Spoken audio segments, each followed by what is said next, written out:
I'll go since I know there's gonna be a really long and awkward silence if I don't, so I'll go. Okay, so hi, I'm Ulu Laipa'a. It's nice to meet you. Um, so for my thing, I focused on the instructions, but I did make some changes to some of the testing stuff because I felt like one, it'd be a bit easier to explain, and two, I just felt like it could be a bit more efficient. So the first thing that or my main inspiration for my instructions was with my interview with my grandmother. She talked about, I asked her a bunch of questions about instructions and what kinds she finds the most efficient and such. And she talked about like simple, short, and clear pieces of instruction. That's what she finds the most useful. So I decided to focus on something like that. My ideas were for when I was ideating, I mainly just came up with as many different ways someone could give instructions to someone as possible. So things like step-by-step instructions with pictures, or like a list of things to do, or a speaker, or one thing I said was like miming out kind of like with hand gestures, like saying, oh, drink this thing, you'd mime it out like drink it, or glug glug. But I focused on the step-by-step with images. But some other kids also mentioned stuff like having the instructions on the box, so that way you wouldn't waste as much paper, or having a website. And so with my prototype, let me just share my screen so people can kind of see it a bit better.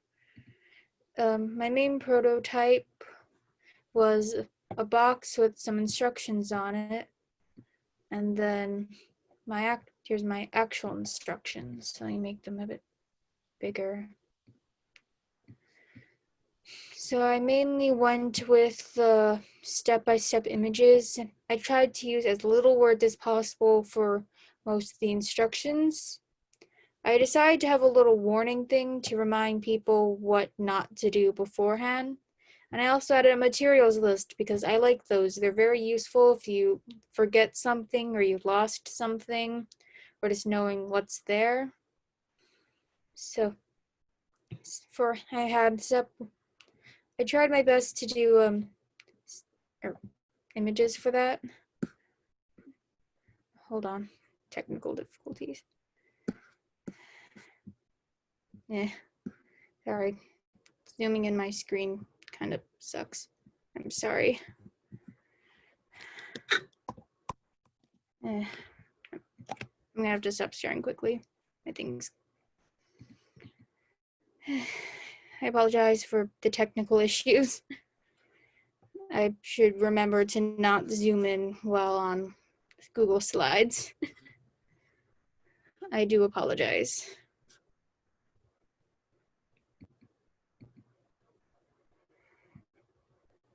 Oh, okay, so back to the thing.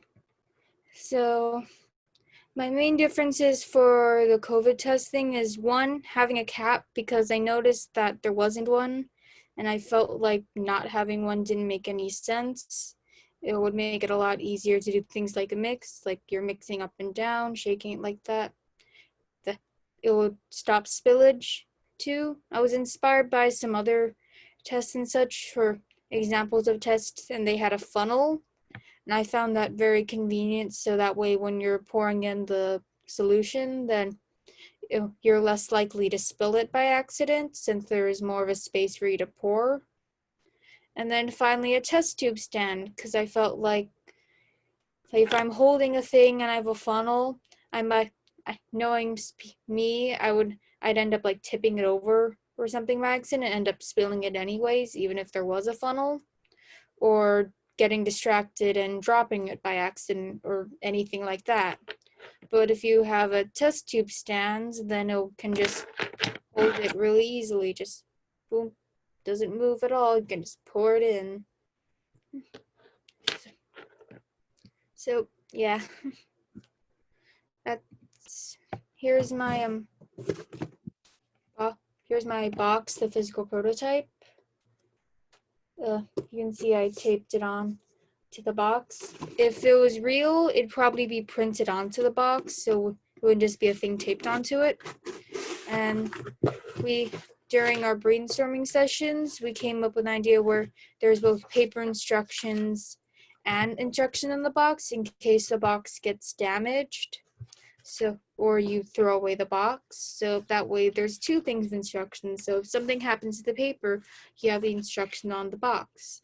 Or if something happened to the box, you have your paper instructions. The final thing is on the bottom, it has if you need more help, go to inserturl.com. It's basically a thing where if you need more help, you can go to a website that hasn't been created yet. And I really like Keppa's website. He will sooner or later present, but his website is really good. And if this was real, or if I knew the link, I'd put his link in. So, thank you. Wow, that was excellent. You like put a lot of thought into the process, and I think as you even went through and read out the instructions, you kind of improved upon them and added different changes to the kit as you saw fit. What do you think some next steps you might do are? Some next steps? Well, I think it would be making a more efficient design for the instructions, since my instructions, they could always be improved. Like, I have a little passage that mentions what you should do if it says you're positive, but maybe that could be put more simply, or simplify it more, or improving the warnings, because it's kind of simple and you can gloss over it, or printing it in color because mine is not in color. Yeah, definitely. And I think that's a really great prototype that you can take to people and ask them, do these instructions make sense? Are there any parts that are confusing or difficult? And then once they tell you the parts that are confusing or difficult, you can kind of try to come up with better ideas for it too. But I think you're off to a really, really great idea and start there. Thank you.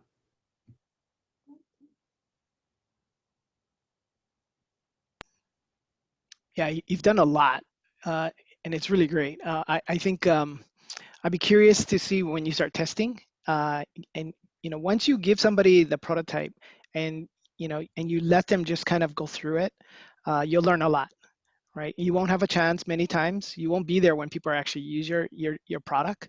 So being able to get it to the point where you could actually just give it to them even the way it is right now, and then you can learn a lot just from that feedback. Okay, great job. Thank you. So that signals the end of our presentation. The next person can jump in.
Sounds like we have another guest as well, so welcome.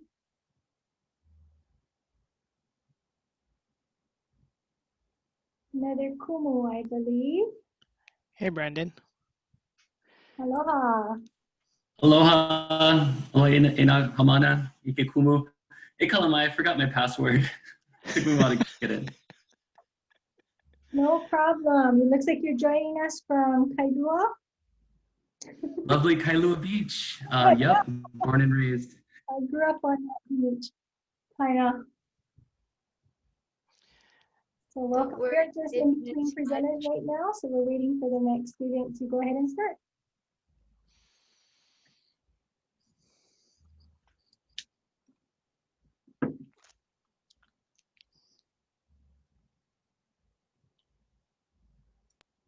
I guess I'll go next. So what my main focus was, or what I noticed was when I interviewed my person is that they would rather have multiple mediums of instructions. So it'd be like easier to find because we tend to make many assumptions when making something. So I just figured that I would change a little bit of the instructions. So this is my prototype, my box. And on the front, there's a QR code that'll take you to a website. So like if you're tech savvy, you can use the instructions on that website. And on the back of the box, there are instructions for what to do, like on all the steps on the outside the box. And I used color. So Uncle Ian shared that sometimes when you use color, it sends messages to other people. So I use color, like red means like stop. So you read it before you take the test. And there's also colors next to the steps because inside the box, there's audio instructions where the colors are correspondent to the steps on the back. So you know like which color you need to press for the steps. And also for visually impaired people, there's Braille underneath the steps. So you can press it and it gives you audio instructions. And there's also just regular old-fashioned manual instructions. And something else I included was that there's what's in the kit, so you know that you have everything, so you can make sure you have everything, and how to use or how everything goes together and how to use it. So yeah. Nice job. That's awesome. I love how you're thinking about how everything goes together, like the use of color in the different locations. Oftentimes, you're right, like color is a great visual indicator for us. And if things are the same color, we think that they're the same type of thing. So I wonder how else you could use color to help people walk through the different instructions or the different places they could look. So I love how you did the red as stop, read this first, but what does it mean? What do you want them to read second? Or what do you want them to read third? And how might you use color to do that? And I think you could test it out really easily. I like how you said, if you're tech savvy, like if you're tech, and so you provided all kinds of other ways for people to access and understand how to use the test kit. So that was really nice. And again, I like the fact that you build something, it's big, I can see it. So when you're testing, especially if people are not with you, that you build something so that you could put it up and actually could see it and stuff. So that was really nice. Great job.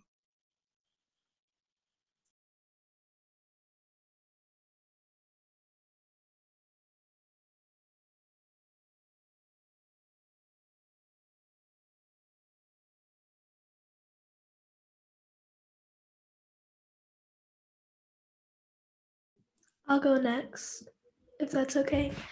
Hi, my name is Emmy Wonder, and I decided to focus on the instructions and specifically how the instructions would have different options. And so the idea I had was to have instructions in different languages with pictures and then a QR code that would lead to an instructional video. So this is my final prototype. The left side is the front of the paper and then the right side is the back. The languages I chose to do is English, Spanish, and Chinese. And then the small picture on the bottom right corner is like the instructional video, I guess. So there would be subtitles and it would be available in Spanish and Chinese as well. My targeted audience was someone who couldn't read and didn't speak English. So by having a video and multiple languages, my targeted audience would be able to use the Oceanit kit.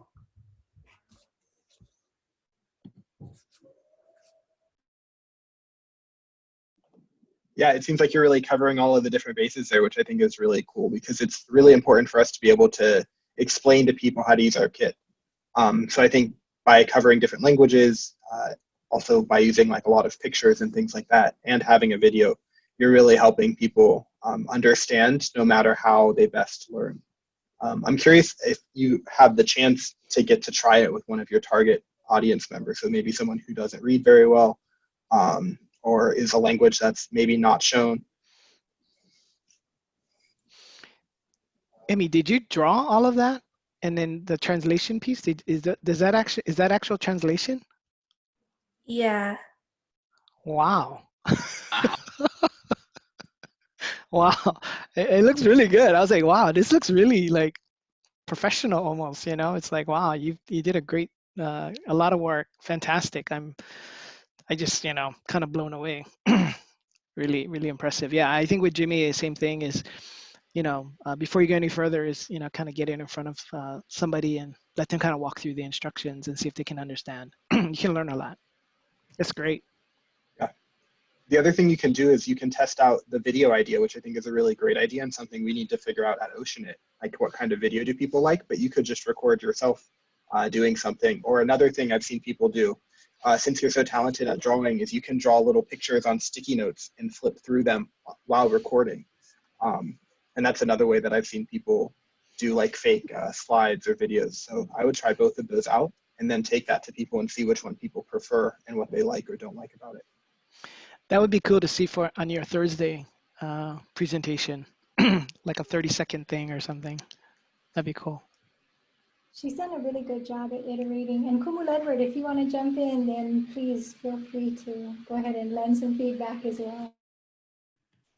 Yeah, I'm just so amazed. I know I've just seen two presenters so far, but I'm really impressed. I think, well, first on Emmy Wonder, your name is like entrepreneur in the making alone. But I was thinking about the video idea, right? Since you chose, I think you said English, Spanish, and Chinese. Would the video be more of a kind of through body motion, right? Maybe not with captions that could be in different languages, right? Or like Jimmy was saying, maybe some real simple visual cues. Therefore, it could be translated to any language. I think the combination really does meet the needs of the client you were trying to address. So great job and wonderful illustrations.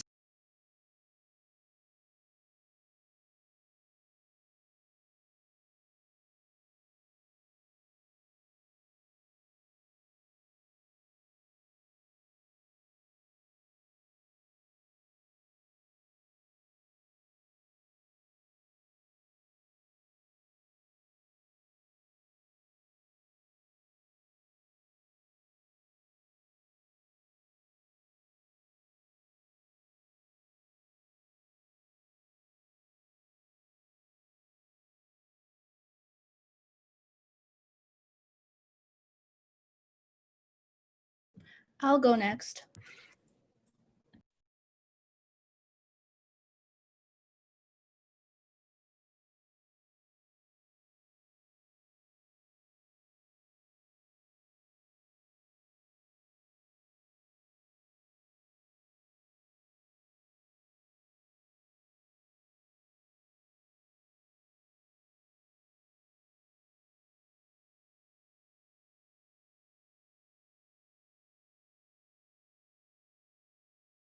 Sorry.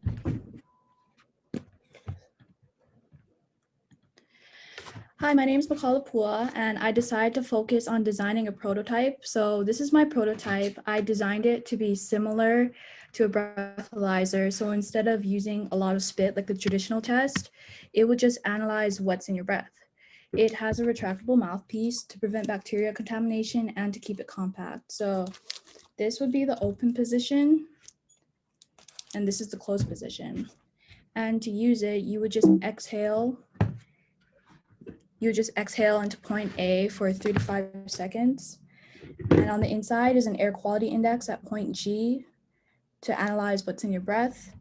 And that information would send on screen to show the results.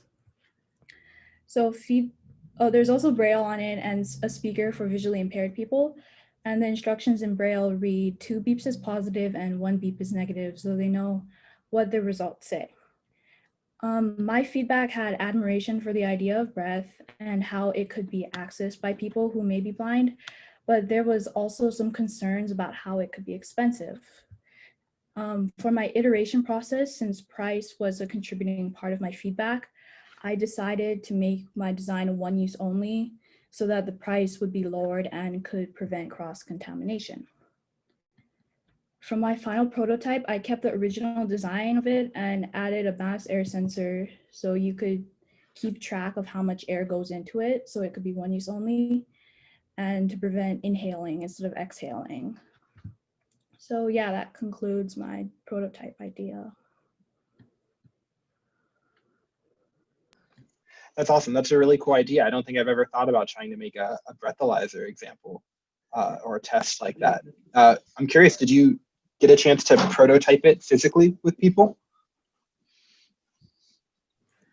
I have it right here. It's kind of a bad example, but I put a little tab at the bottom Yeah, right here, and that would control the mouthpiece of extending and yeah. put it back in. Yeah, nice. I would say get it in front of people as soon as possible. Yeah, one of the things you said, oh, it's kind of bad, but it's not. It's perfect. It's super easy, super quick to test out. And the good part about not spending a lot of time on a prototype is if someone says, hey, this doesn't work for me, you didn't spend a lot of time on it. So you can just make something that works for them and try something new and faster, and you'll actually get a better result at the end of it. So I would say never worry that your prototype is bad, because there's no such thing as a bad prototype. A bad prototype just is something you don't test with people. I think that's the only type of bad prototype. Thank you. I love the fact that you totally came up with a different approach to doing the tests.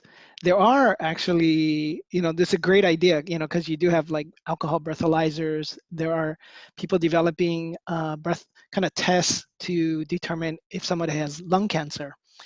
Certain types of diseases very hard to detect, and unfortunately, by the time you detect these conditions, many times they progress so much that people can't survive. So great concept, love the idea. And again, on Jimmy's point, yeah, like testing it out sooner than later.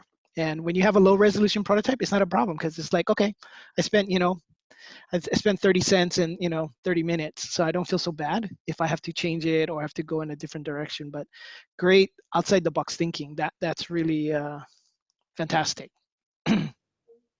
makes you think about the next evolution of our test kit. Great job. Yeah, Makalapua, I love too the fact that you came from a different angle, and I think people are kind of ma'a or accustomed to, those kinds of tests. And you paid a special attention to like the hygienic nature of it, right? The whole idea of the single use and the popping out and pulling in the air. I think, it'd be unfortunate, right, for us to create a tool that's meant to help our health when it actually can make things worse if we're not, mindful of it. So you were really on the ball with that. And again, I just like the fact that you were thinking about folks who had different, levels of ability. So the beeping and the braille, I think that adds, right, to making sure you're understanding the results. Great work.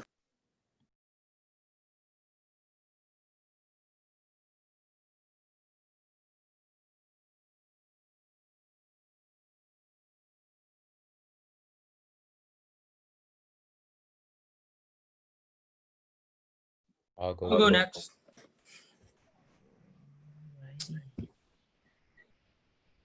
Great. Okay, so I am focused on trying to prototype these instructions. These instructions really, I saw you guys put pictures on it, but I want to make it for a little modern day. So right here, we all know we have your phone. I'm going to share my screen. So my prototype was a QR code. These were all drawn, and it took me 2 hours to try to exactly match it. So it's a really rough. But my technical diagram here tells you all about what everything that's broken down into a QR code, which sends it. The use diagram over there shows you how you'll use it. You'll take your phone, you'll scan it, it'll go straight to my website. That'll show you all of that. So you guys were probably thinking, what's my website? Well, take your mobile device right here, take out your camera, point it to the QR code. That QR code should open it up straight to a website, which I'll go to now. This website here is not only for the Assure 19 test, but it's also for many things that other people are worried about. So if we go down, it'll show you about, and it'll show you a bunch of great things, but morely, here's what it's coming down to. Over here, it takes you to a video that Hawaii News Now had with your guys, CEO of Oceanit, that showed what the Assure 19 test is, so they can learn more about it to see if they're interested. Right next to it is the case counts globally. So wherever they are, they can find the case counts and make sure that they're staying safe during this COVID times. But then, my favorite one, the next page, instructions. Instructions will be broken down to 3. Learn more about Oceanit and about the test as well, because they made it. Then protect yourself. This one is one of my favorites. These links all work, and this one actually takes you to a Duke mask study that I had to study earlier this year about which masks are the best. But another thing is we used the picture instructions that Uncle Ian gave us, but I put it onto a page so more people can read it and all. Because I guess Wix doesn't let you add pictures right into the website. So I made a whole Google Doc where I basically showed the picture instructions just in case you get uninformed. But if you think that's the only instructions we have, the Hawaii News Now video that I told about you guys earlier in this presentation, it actually has a video about how to do it. The Bridget Namata, the person who was reporting on that, she actually showed you how to shake it and how to do it everything right. So overall, this right here is my final prototype. It took me about 3 days to design this, and I'm very happy about what I have designed. Thank you. Nice job. That's awesome. I mean, you did such a good high fidelity prototype. You can go out and test that with people right away, and you've already got the links right there. I would say you just need to go and test it and start refining, figure out what are the things that people want to learn from it and how are people using the website and what are things that they're looking for that aren't there. And just start collecting that feedback and update it. Yeah, same thing, same here. Great job. Very, it's kind of a working prototype already. You can just send it out, send the links out, and let people kind of explore and give you feedback. That's really great. Love it. Good job. Yeah, mahalo, Chasen. I was thinking, part of this process, right, is obviously people want to get tested for their own, security and knowledge, their family, whatnot. But I had met the director of innovations from Taiwan in these webinars that you end up going to. And anyway, what your presentation showed me is that there's an opportunity here to actually, be part of a community. So yes, you want to know your individual results, but maybe you want to be able to store your results up there. Maybe you want to see how things are happening in your neighborhood. Maybe you want to track things. And that was one of the biggest, I guess, takeaways in Taiwan and how they've managed to keep the levels down so much is they share the data constantly. And data not just about cases, but about where masks are, where masks are needed.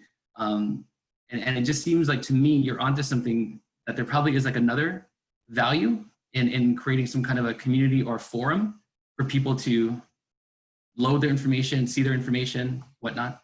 Just some thoughts. Great job though.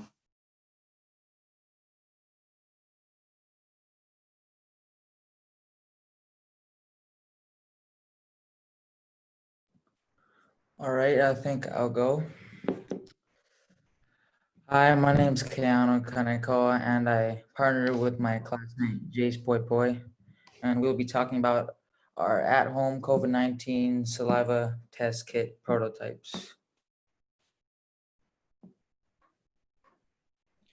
Hi, my name is Jace Poi Poi, and so what we decided to do is we wanted to redesign everything. So basically, up here, these 3 pictures are a booklet, a paper booklet that's going to be included in the box. So as you can see in the front, we didn't decide what our company name is, so we just put a default logo. And then when you open it, it has what's inside the box and all the steps, which my partner will be talking about. Um, if you look in the back, it has an about us, also a QR code and a contact information. I don't know if you can see that. And also we decided to include a thank you when you shop at our kit or buy our kit. And this is our QR code, which leads to the website I made. So basically just like basically the instructions, but on a technical part and about us. And I'm gonna give it to my partner.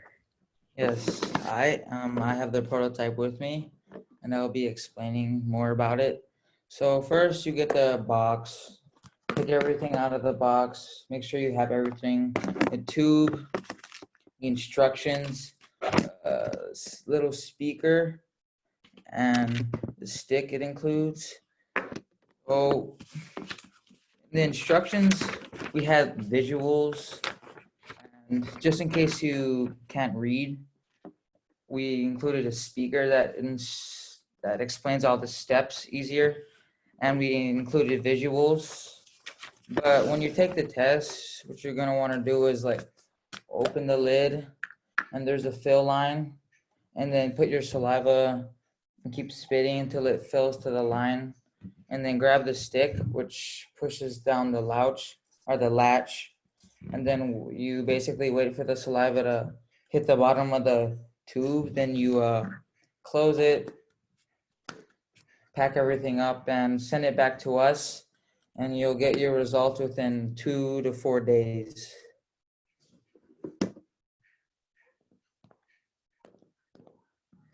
Thank you. Nice job. I like the teamwork that you guys were doing. It seemed like you divided the work really well.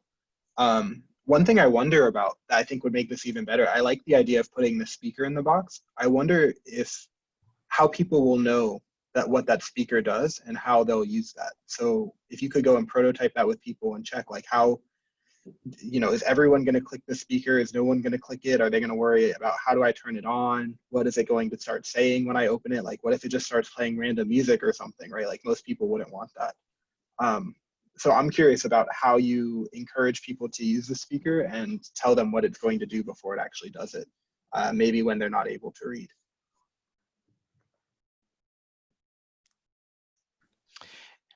I also like the fact that you guys got together and teamed up. Many times, we have to do things individually, but ultimately we're part of a team. So coordinating and working together and communicating and sharing the work. But at the same time, things have to come together. Very important element. So I like that a lot. I wonder how you could incorporate the actual detection piece into your prototype. So you don't actually have to mail away the saliva. You can actually do the detection work right then and there. Great job. Yeah, Ian, you're right on. I was curious too if there was a benefit for like take the breathalyzer version, and this version. Would this one give me more high level of confidence, right? Because you're dealing with just more saliva, right? So maybe it is an option on the market too that people might want to go for something like this that maybe they do send away and have a lab look at it versus the rapid. So there could be a market for each. But yeah, I was just very curious to see if it is possible to get more of the rapid response. That might be something to consider too. Okay. Good work, guys. Good teamwork. I'll go. Hi, my name's Josh. I focused my work on deaf people, and I've also focused on how they could understand and learn about the COVID kit more easier. So let me screen share.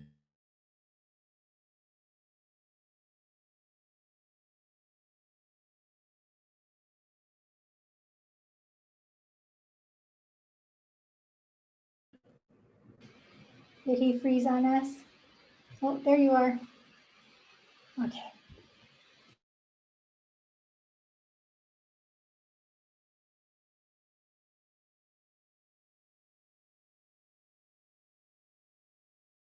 like it's more easier for people to learn.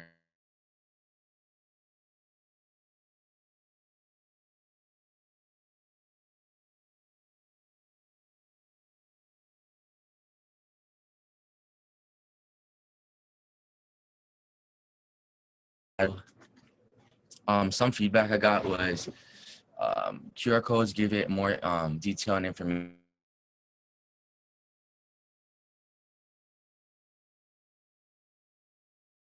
Wonders was if a deaf person reads this, will it really benefit them and help them understand a little bit better? Some dislikes I got was I should talk about more of the people I'm targeting and add detail to make it more learnable for deaf kupuna. Some what ifs I got was I could add color coding and make it more easier to understand. Also make the words big and bold. So with that, here's my final product. So right here is my title in bold words, and right here is a universal image. So it basically means like it meant for deaf people. And right here I color coded, so I did like QR code are in green, red are in important detail, and blue are in steps. And I put this arrow right here to show like this have to look at it so they can switch to the next page. For the green, this is the QR code, so they're in English, Portuguese, and Japanese. And right here in the red, I put what's in the kit, and I put emergency use only for intended use only. Those are important details. And for right here in blue, I put the instructions and steps to follow. And that is my prototype. Thank you.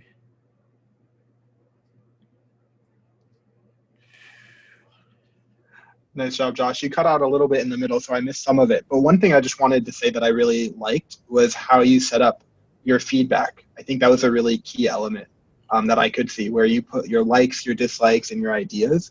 That's like a framework I use when I'm working and getting feedback from people. I say like, okay, what are things people liked? What are things people disliked? What are I wish, I wonder? And that's a really good way to just kind of understand the feedback that you get, because otherwise it's sometimes hard to figure out, okay, well, they said this, but what did they really mean? So I just thought that was a really cool frameworking idea. Sorry, I got interrupted by my cat, so I didn't get all of what you did, Josh. Yeah, including part of it I couldn't hear, but from what I could see, you did a tremendous amount of work. I think just the fact of all the elements that you did, to me was very impressive. And again, kind of just seeing what Jim, as we always say, kind of like, try and get some feedback as soon as you can with some end users. Great job. Very impressive. Yeah, mahalo, Joshua. I think just to echo what they said, it seemed like you took the steps to heart, which is, kind of think up some ideas, then test it, get the feedback, and iterate. I mean, I hope you saw the evolution of the product, as you built it and kind of refined it, because it looked really crisp, at the end. And again, just I think caring for, those in our community that have impairments, I have kupuna that we aren't deaf, but they're close to it. So just knowing that you guys are thinking about that population is really makes me feel great. So mahalo. Okay, I guess I'll go next. Okay, 1 second. Okay, so my name is Momi, and this is what my idea was for my presentations. 1 second, it's not working. Okay. So for my problem statement, I had an elderly person that needs an easy way to see and understand directions because of bad eyesight, and because they have many medications and usually doesn't bother with reading complicated instructions. I didn't really get to doing an interview, but I based everything off of what I see firsthand with my grandfather. He has lots of medical conditions, so he takes lots of pills and shots and almost anything you could think of. So I've seen him just stab himself with a needle and just walk away, and he doesn't read any instructions and stuff like that. So I mainly focused on trying to make it easier and appealing so if people would want to look at the instructions and do it right. So my idea, specifically I focused on improving the second step of the instructions, which was collecting the 10 milliliters of saliva. The idea I had at the beginning was using pictures, like a pictogram.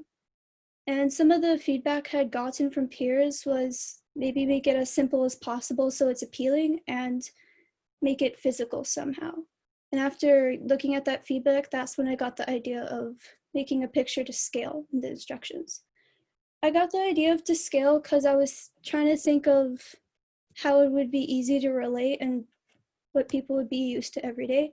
So I thought about how lots of products and product advertisement, they will blow up the proportions so it's bigger than it seems, and it always has the fine print saying not to scale.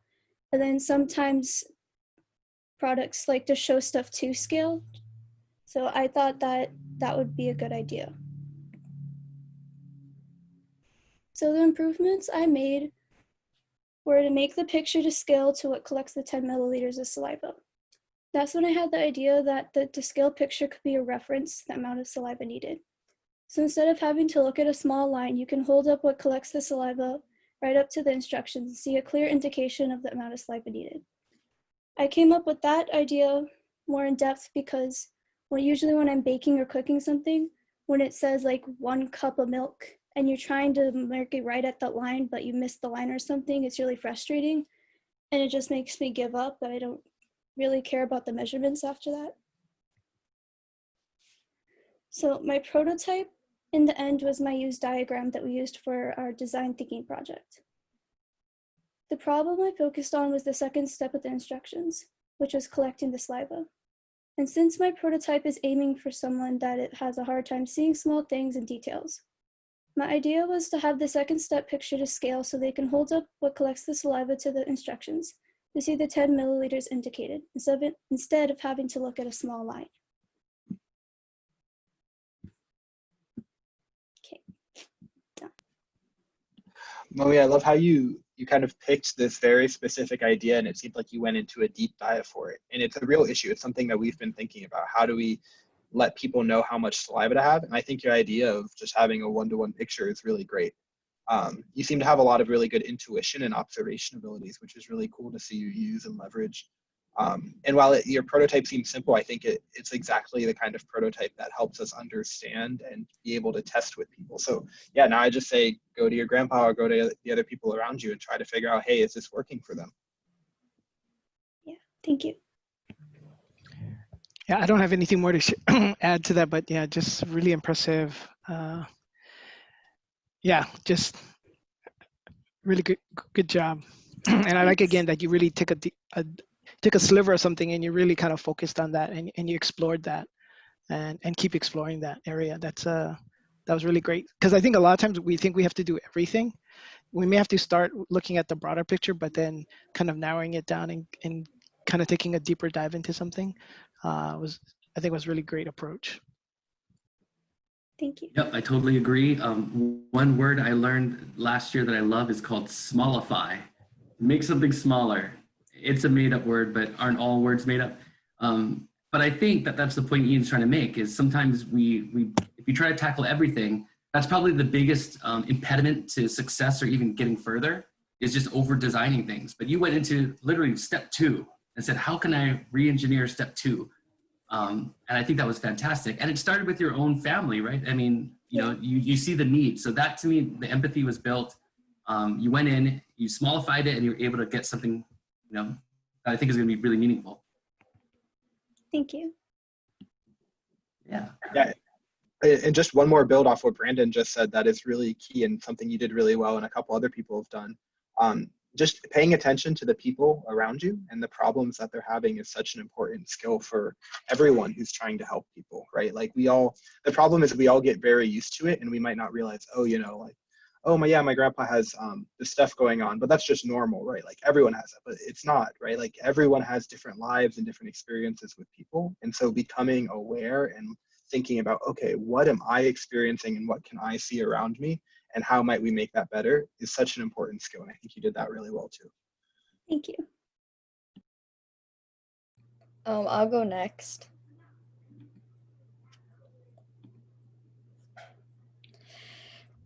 Aloha, my name is Malia, and this is my design thinking project.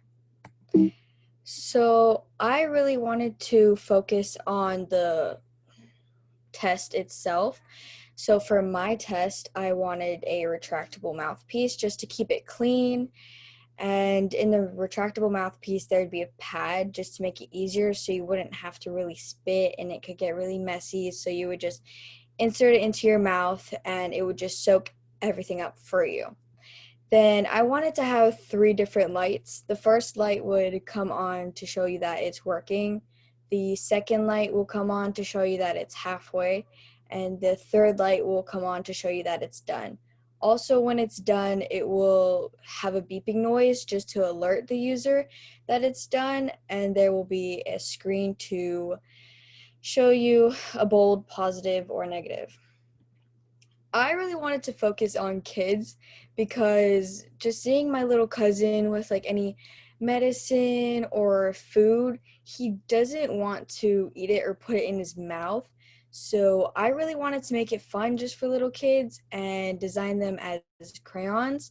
So I would have a box with 5 different tests just in case you mess up and different colors just to make it more fun and the little kid would want to actually use it.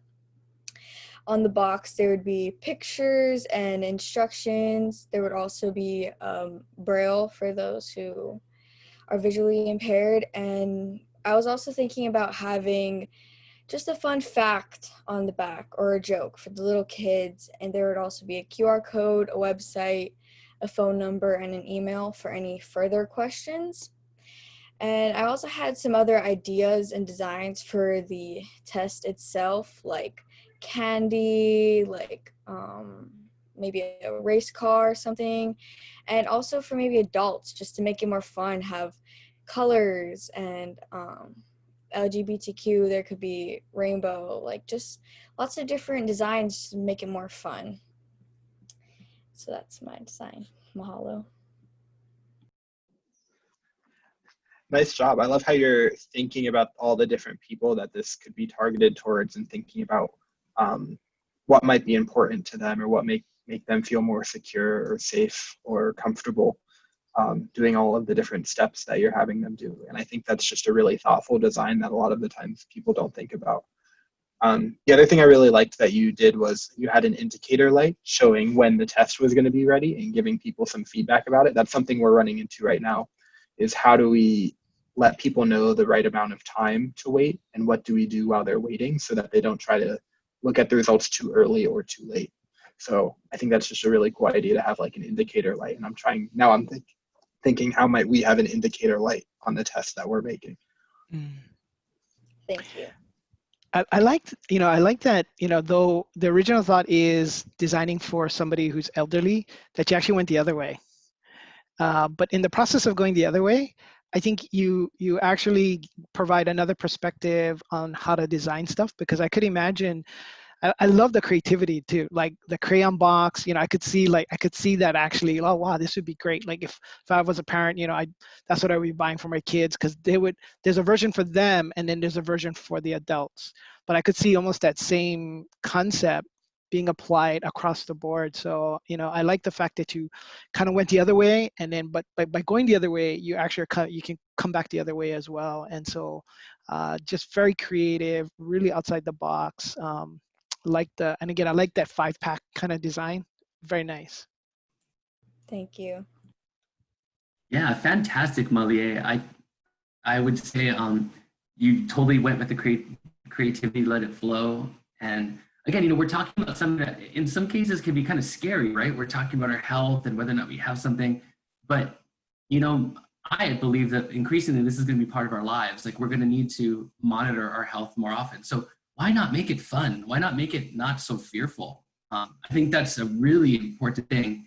I remember early on, if any of you guys have experienced or seen an MRI machine, it's this big machine that you have to go in and lay down when you're getting your body scanned. It's like a really intense X-ray. And it's spooky. For kids who had to go inside this, it's like you're in there for an hour. There's loud noises. You're stuck in a dark place. How they redesigned it was they turned it into a story, and they talked about, first of all, they painted the whole room like a pirate ship. And this was like the belly of the pirate ship that you had to go in and you had to hide and be very quiet because there were going to be some pirates that come by. And if you stay still and you're quiet, the pirates won't find you and then you'll get this treasure. So again, it didn't change the technology at all, but it changed the experience of doing it. And I think that's exactly what you did. You made it playful and fun. So great job. Thank you.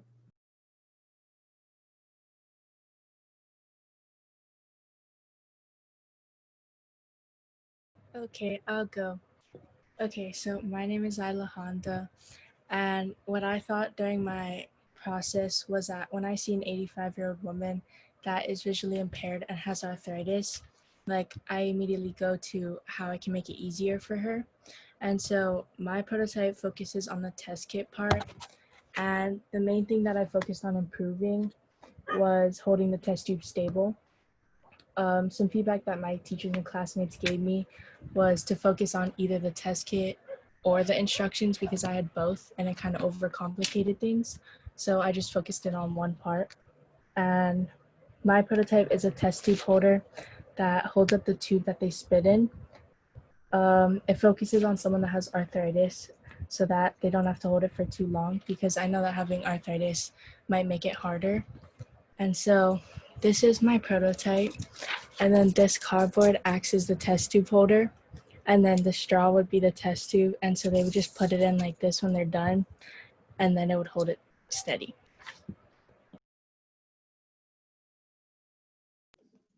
Nice job. I think another good example of paring things down to focus on a very specific problem, which is also a really important problem, right? Like there are a lot of people who have limited mobility or dexterity in their hands, and it might be really difficult for them to take the test currently. I think it's a great idea to have some sort of stand. And also kind of like, I don't know if you did this intentionally or not, but the idea of using cardboard kind of in the end product because you can fold it flat. Like even when I was seeing your little structure, I saw that, oh, you could fold that flat and put it in a box really easily and they could just pop it up when they were ready to use it. So I thought that was really cool. I'd love to just see what happens when you test it with people to know, okay, does this work for people? How could we make it even better than that? Yeah, I like again as similarly that you kind of focused in, and then actually as you were showing that, and as you showed the tube, I thought about the time thing that we keep talking about. In my mind I was like, oh, I wonder if you could add a you know, the little sand thing. You know, you turn the thing upside down and the sand kind of goes through the to the other side. I was thinking about something like that. Like, could you do something? You know, yes, yeah, a sunglass. You know, it's like that would be something. I don't know. Anyway, great job. Because I think part of the when you do something and you get really specific, sometimes it actually inspires other ideas. It makes people think and the team think in different ways. And I think that's a great thing when you're in this discovery phase. Anyway, great job. Thank you. Yeah, Zyla. A wise man once said, to make choices, you got to create choices. I think it was actually you in one of your workshops that you taught me that. So being able to see things, right, and trying many different ways, I think is all part of the experience.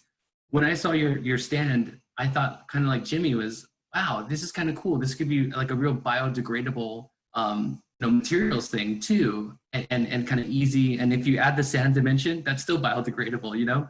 So it made me think again, like just for all the other projects, like, can we make it in a way that is also environmentally conscious? That'd be fantastic.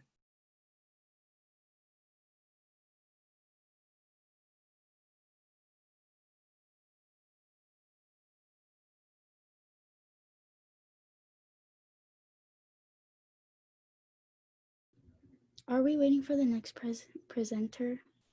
Because I'll go. Okay, let me share my screen.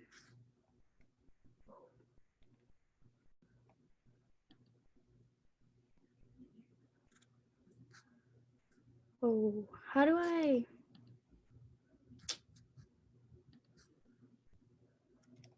Share my screen. If you've never done it before, then you would have had to give your computer permission to share it.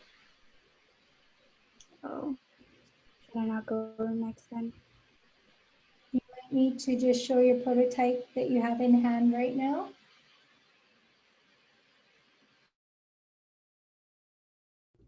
Okay, hi, my name is Kiloha Quattro. Here's my design thinking project based on a at-home saliva test kit. I needed to create a prototype to aid my mission. First, I empathized to get a better understanding of our kupuna's perspective and identify struggles or soothings for them. From that, I found that I needed an easily functioning handleable test kit with features that are easy to spot to make it convenient for all users. Some ideas that I had was to display colors, to show the results, to make the results more identifiable, because I thought that or based off of the pregnancy test, like the 2 lines, sometimes it could be confusing if there is a line or whatever. I also wanted to eliminate the step you had to insert the stick into the saliva tube in the Assures 19 kit, because I thought that would be hard to do for kupunas and handling small things. So, oh, I can't show this. Here's my final prototype. How it works is you spit into this funnel. Wait, can you see it? You spit into this funnel and then you would snap on the cap. Then you would insert it into like the base of the kit, kind of like a key, and then twist it. And when you twist it, there would be like a seal at the bottom of the saliva tube.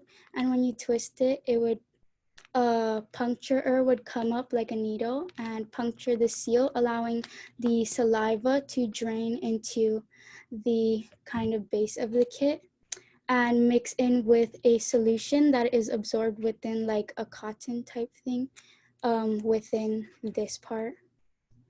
And then after waiting, results would display on here with a red background with positive and a green background with negative. So that is my prototype. Nice job. I love how you focused on, again, kind of this usability aspect. One of the things you mentioned is you want to make sure that everyone can use it, and it doesn't let you do things that you're not supposed to be able to do, which is a really good design principle to have. I think with your prototype, I want to see you take it to people and test it out and make even better improvements, because I think it's on the right track to figuring out how do we make sure everyone can use the prototype. So I don't have a ton of suggestions other than keep going. It seems like you're onto something. Yeah, I like, your prototype is very, very similar to the one that Jimmy is designing. So yeah, I think a lot of what you're doing and the feedback that you get from people could be very helpful for Jimmy, because it's very similar to what we have to do. The fact that how you put it in and how you twist it and all those elements, be very interesting to see the kind of feedback you would get. I wonder about, for everyone, but this idea of the idea of a test that lays flat and that there's materials in there. I'm just curious if anybody had ideas on how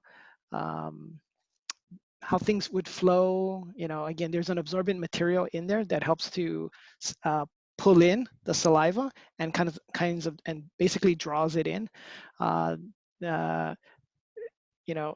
That's actually part of the optimization of the test kit, is how much material goes in there. But just curious if anybody eventually has ideas on reimagining what that internal thing looks like. But anyway, great job.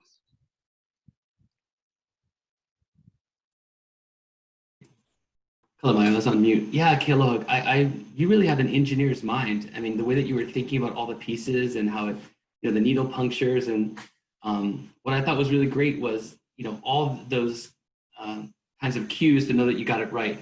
Clicking of the cap, clicking and sealing of the bottom. Like, I think that's really important, that there's something you could feel or hear or know that you're doing it correct. And then you obviously cared about the colors. We have thermometers now. When my kids are really small, we take their temperature at night. It was really helpful to just take it and the whole thermometer would glow red. You didn't have to know the exact small thing. So I think, again, designing for the kinds of folks we are, the red and green works really well. Nice work. Thank you.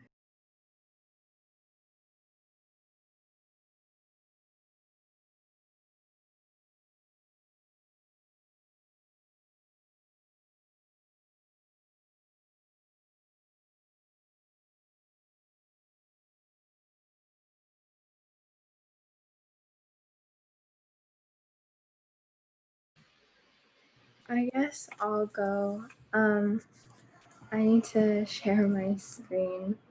I decided to work on a website with instructions. My targeted audience was someone who may not be able to speak English or see well. So I decided to go with a website if they can't see well, because they can always enlarge their screens. Then I started with like a warning. And then over here, there could be a video with like a demonstration and a voiceover for people who may not be good at and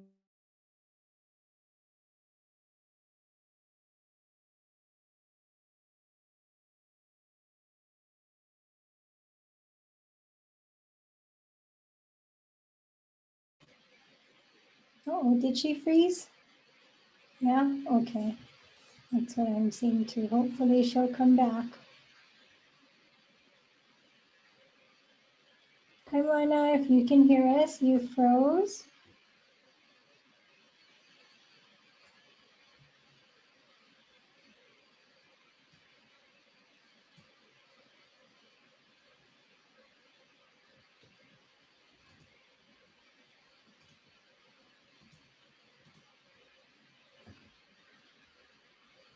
Okay. Oh, did she drop off too? Okay, let's go with somebody else and see if she's able to make it back.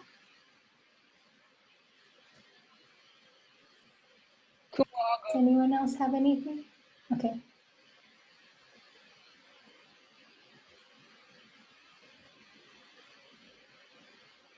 Okay, so aloha, my kako. My name is Kamakana. And my focus was people that have Alzheimer's, like, because my grandma has a hard time reading English, or like she kind of forgets how to speak English, but she knows how to speak Spanish. So I made a like kind of a website, just a simple website. Wait, I have it right here. This is in Spanish. It's just different steps, simple steps on how to do COVID at home testing. I have it in Spanish and in English right here. And then I also made a Google form for feedback from people, like virtual feedback. And that's pretty much that was just mine.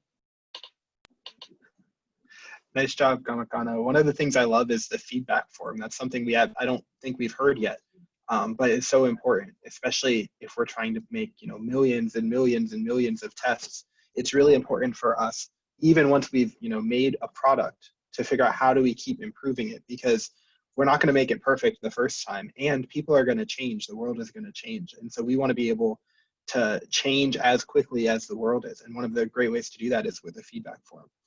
Because then people can tell you, oh, this product sucks, but hopefully they tell you why, and then you can fix that. Yeah, also I think it's a great idea to do the translations in the different languages, and I just want you to test it out with your family members and say like, hey, does this translation work for you? Yeah, great job. I wonder, what you did on the feedback thing is like, again, hopefully everybody sees what you did. And I wonder, could you incorporate feedback into your test kit? So this is for all the other designers there. Is there a way to incorporate feedback into your design?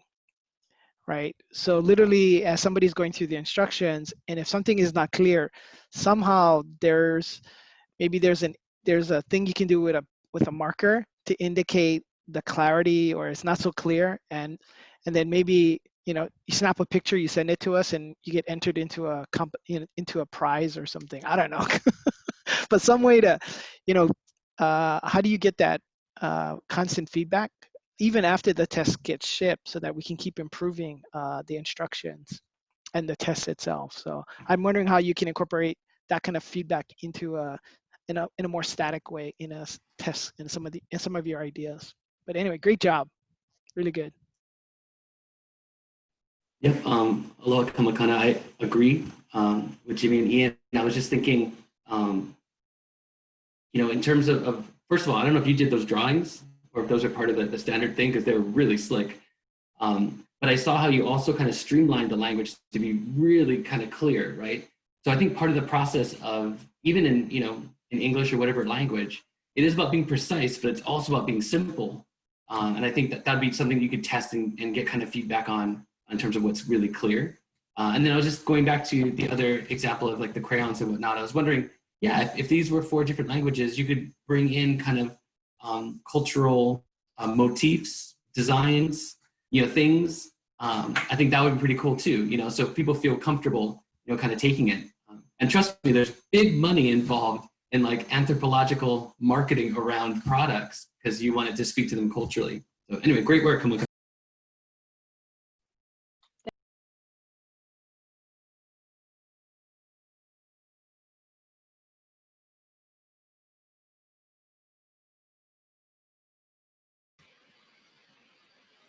I see that Kaimana is back. Do you want to try again? Sure. Okay. My computer is kind of not doing well with sharing the screen. Nada, you can just go ahead and share out loud. Okay, I'll just put the link inside the chat. Perfect. Okay, so I decided to focus on the instructions. My targeted person was a person who may not speak English or not see that well. So I decided to make a website, because you can always like enlarge it. And then I put a video that you could put a demonstration and a voiceover, so people can follow along if they're not good with instructions as well. For my instructions, I just put the pictures from Oceanit and their instructions, because I didn't really want to redesign anything. And then I made the same website in Spanish and in French.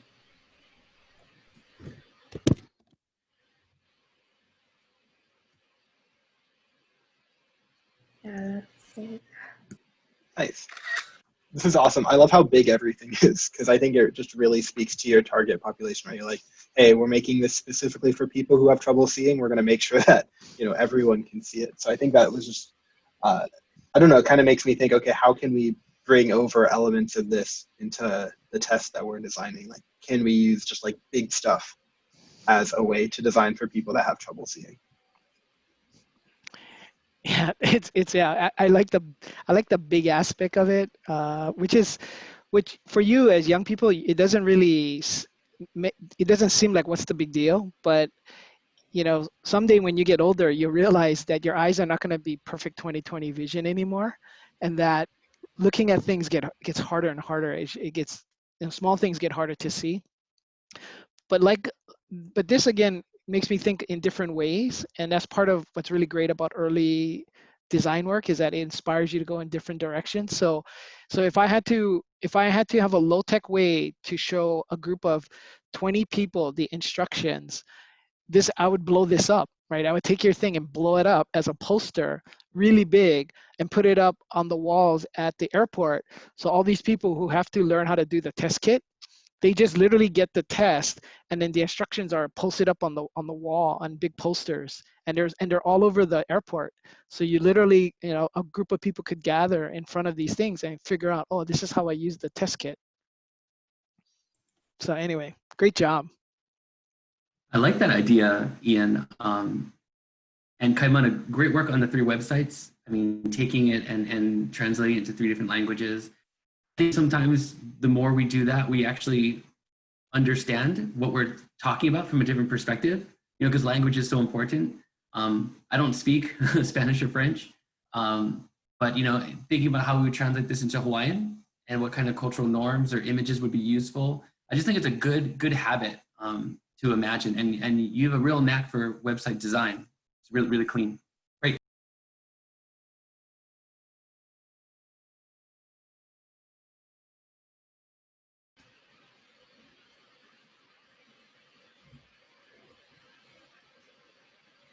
Okay, last call for presenters. Your last chance to present. I get to Okay, on my design or my prototype still in the library. last call for anybody else. Okay, so Dylan, you're not gonna present anything, is that correct? I'm gonna present Thursday. The expectation was today and Thursday. So if you're not gonna present, we need to know now. I'll go.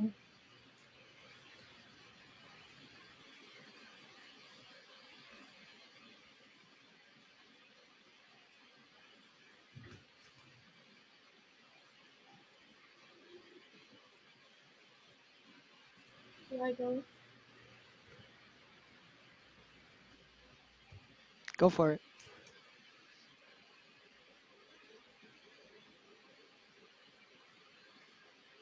All right, last call for presenters. Well, I focused my design, or hi, my name is Dylan, and I focused my design on the instructions.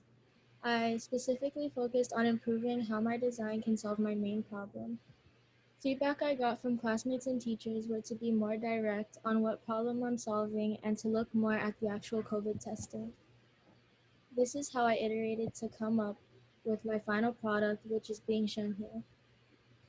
My prototype is targeting people with impaired or poor vision, and I wanted the idea of picture instructions for those who either can't see the words, are better as visual learners, or just find it easier to see what's happening. I also added Braille as a way for blind people to understand what to do and included Spanish as well.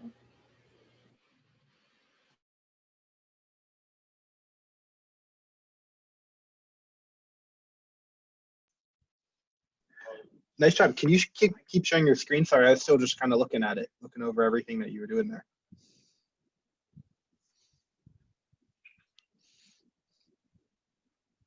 I like how you're thinking about different ways for people to do it. I'm curious, do you have any ideas on how to get Braille on the instructions? Because I think that's one thing I've seen a lot of is people are really interested in Braille, but I'm curious if you guys have any ideas on how to get Braille. Like, should it go on a piece of paper? Like, how does that work? Or should we try to put it on the box maybe? Probably on like the box. Yeah. Yeah, I think we just need to, one thing that'd be helpful is I think if you could just try it on different surfaces or in different places, then you could go and share it with people. And then you could find out where people like to read it the best. I really like what you did. And in fact, what I was trying to do is imagine I'm not even looking at the the letters or the words, and I'm just looking at the images. And can I understand what this image is? You know, the first image, and actually part of it too is the flow, right? Is if I couldn't really read or understand numbers, would I know to go to the right and then down to the left? You know, like how steps goes 1, 2, 3, 4. So in my mind, I'm trying to imagine, I'm just looking at these really great drawings. In fact, your third step where you have the shaking thing is really interesting.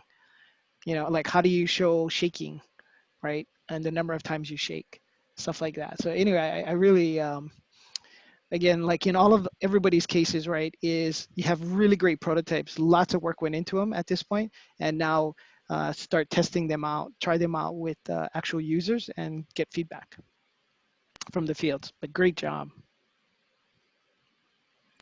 Yep, Dylan, it's Brandon here. Thanks for sharing. This reminds me again of like there's a kind of a famous YouTube video of a TED Talk where they talked about how to make toast. I think it's basically a guy goes around asking people how to make toast. essentially, you can either have 22 steps or you can have 3 steps, but they found out there's 4 or 5 steps in making toast. So I think these steps that you kind of got to here is really important. Like, what are the key things, right? And again, this may be what was kind of already there, or you're kind of working with them. But I would challenge all of us to think, what are those essential steps that when we're doing this, we got to make sure it happens. So really, really good. And if you know how to put Braille on printed surfaces, yeah, let me know. That'd be really interesting. Thank you.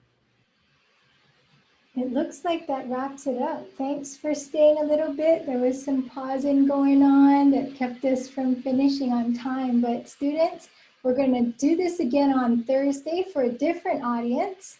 So you have one more chance if you want to go ahead and iterate one more time.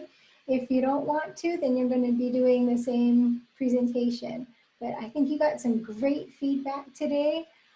We will be hopefully kept up to date if any of your ideas make it to the final production.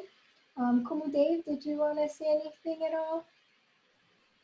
No, I just think everybody did a great job. And one of the interesting things I was noticing, is that everybody was really solution-based. We never went toward what is lacking in this product. It's just taking what was good and then trying to find a solution to address a different audience. And wouldn't it be great, not to be too deep, but if we all thought like that every day, how much better the world would be if we just were solution-based like that all the time.